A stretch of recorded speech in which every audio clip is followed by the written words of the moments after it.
Bonjour, je m'appelle Radia Chirlhlou, je suis la directrice de Déclic, agence conseil en RSE et conduite du changement.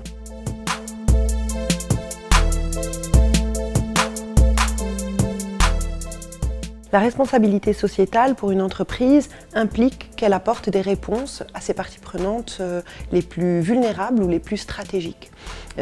Au Maroc, on voit une évolution certaine des questions relatives à la RSE dans les grandes entreprises en tout cas. Les grandes entreprises passent d'une démarche essentiellement philanthropique à une démarche de création de valeur partagée.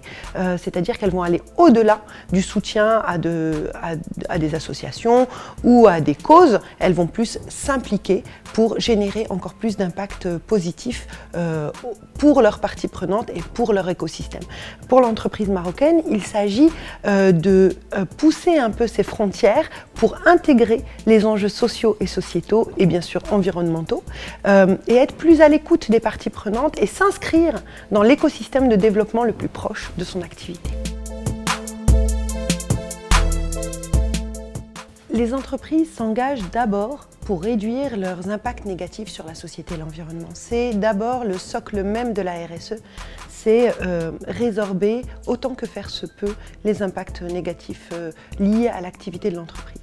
Elle s'engage aussi pour améliorer son attractivité vis-à-vis d'investisseurs potentiels ou de bailleurs de fonds qui vont exiger de voir quels sont les acquis extra-financiers de l'entreprise et d'évaluer un peu cet engagement et de voir si l'entreprise n'est pas exposée à des risques sociaux et environnementaux importants.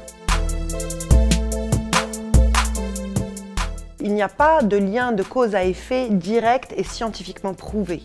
Néanmoins, ce que l'on sait aujourd'hui, c'est qu'en l'absence d'une approche et d'une stratégie RSE d'une entreprise, on s'expose à des risques sociaux et environnementaux qui peuvent, eux, affecter la performance économique de l'entreprise. Je prends l'exemple récent du boycott auquel plusieurs entreprises marocaines ont fait face et qui montre bien que la déconnexion entre l'entreprise et ses consommateurs a heurté de manière très significative les résultats financiers de ces entreprises.